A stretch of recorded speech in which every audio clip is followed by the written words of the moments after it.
أعوذ بالله من الشيطان الرجيم بسم الله الرحمن الرحيم يستفتونك قل الله يفتيكم في الكلالة إن امرؤ هلك ليس له ولد وله أخت فلها نصف ما ترك وهو يرثها إن لم يكن لها ولد فإن كانت اثنتين فلهما الثلثان مما ترك وإن كانوا إخوة رجالا ونساء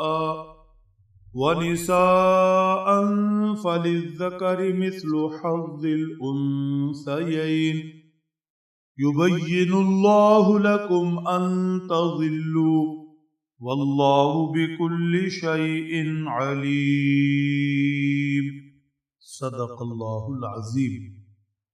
سورۃ النساء کی آخری آیت شریفہ تلاوت کی گئی ہے۔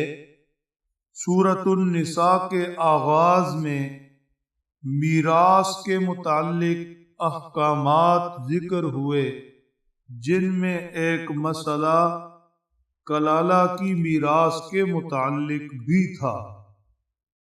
کلالہ اسے کہتے ہیں جس میت کا والد بھی حیات نہ ہو اور نہ ہی اس کی کوئی اولاد ہو۔ اصل وارث تو یہی ہوتے ہیں، یا والدین یا پھر اولاد۔ کلالہ لا ولد کو کہتے ہیں، والد بھی نہیں اولاد بھی نہیں، اس کی میراث کیسے تقسیم ہو؟ حضرات صحابہ کرام رضی اللہ تعالی عنہم اجمعین نے وضاحت طلب کی، تفصیل پوچھی، فتویٰ لیا۔ فرما یستفتونک، یہ حضرات صحابہ آپ سے استفتاء کرتے ہیں، مسئلہ پوچھتے ہیں، فتویٰ طلب کرتے ہیں۔ قل اللہ یفتیکم فی الکلالہ، آپ انہیں فرمائیں کہ اللہ تمہیں فتویٰ دیتے ہیں کلالہ کے متعلق۔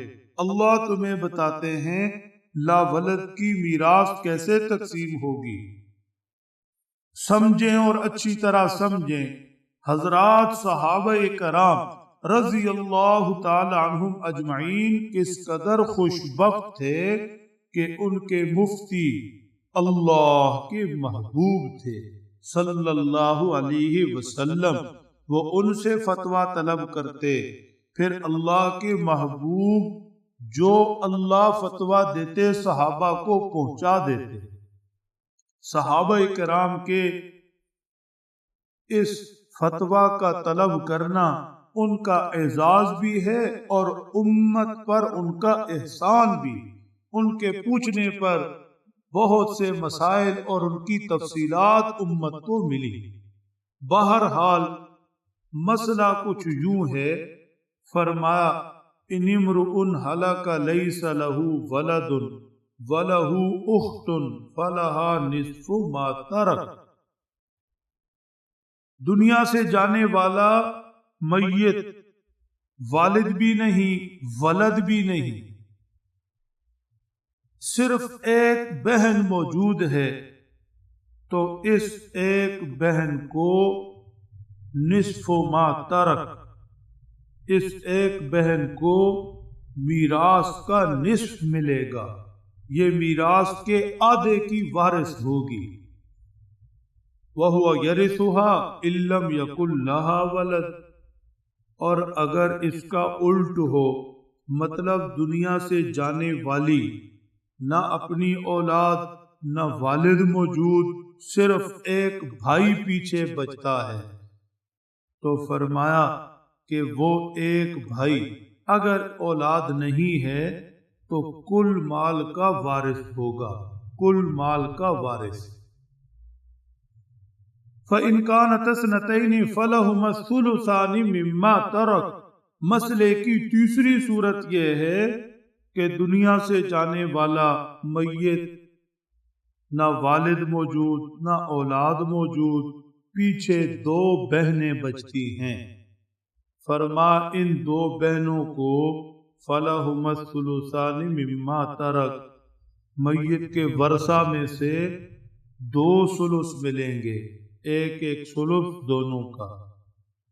وَإِن كَانُوا إِخْوَةً رِجَالًا وَنِسَاءً فَلِلذَّكَرِ مِثْلُ حَظِّ الْأُنثَيَيْنِ۔ مسئلہ کی چوتھی صورت یہ ہے، دنیا سے جانے والا میت کلالہ ہے، والد بھی نہیں اولاد بھی نہیں، پیچھے بہن بھائی 2 سے زیادہ موجود ہیں، تو فرما اس صورت کے اندر اگر 2 سے زائد بھائی اور بہنیں ہیں تو پھر ان کا ترکہ بہن بھائیوں جیسا ہوگا۔ والد فوت ہو جائے تو بہن بھائیوں کا ترکہ جس طرح تقسیم ہوتا ہے کہ بھائیوں کو بہنوں کے مقابلے میں دگنا دیا جاتا ہے، ایسے ہی اس میت کے بہن بھائیوں پر بھی تقسیم کیا جائے گا۔ یبین اللہ لکم ان تضلوا، اللہ کا احسان سمجھو، اللہ کتنے مہربان ہیں، اللہ تمہیں ان مسائل کی تفصیلات بتاتے ہیں، بیان کرتے ہیں تاکہ تم گمراہی میں نہ پڑو، تاکہ تم کسی کا حق نہ دباؤ، کوئی کسی کا حق نہ کھائے، ہر ایک کا حق اللہ کے اس بیان سے محفوظ ہو گیا، اس لیے کہ دنیا سے جانا تو سب نے ہے۔ واللہ بکل شیء علیم، اللہ ہر چیز کو جانتے ہیں۔ اللہ کی تقسیم پر اعتماد رکھو، کامل یقین رکھو، کوئی کسی قسم کا شک و شبہ نہ کرے کہ فلاں کا حصہ کم اور فلاں کا زیادہ کیوں۔ اللہ نے تمہیں بتایا، اپنے علم کی بنیاد پر بتایا، کس کا حصہ زیادہ اور کس کا کم رکھا، اپنے علم کی بنیاد پر رکھا۔ اللہ کے علم پر یقین رکھو، کامل ایمان رکھو، اسی اللہ کی تقسیم میں تمہارا نفع اور اسی اللہ کی تقسیم میں تمہاری بھلائی ہے۔ اللہ سمجھ دیں، عمل کی توفیق بخش۔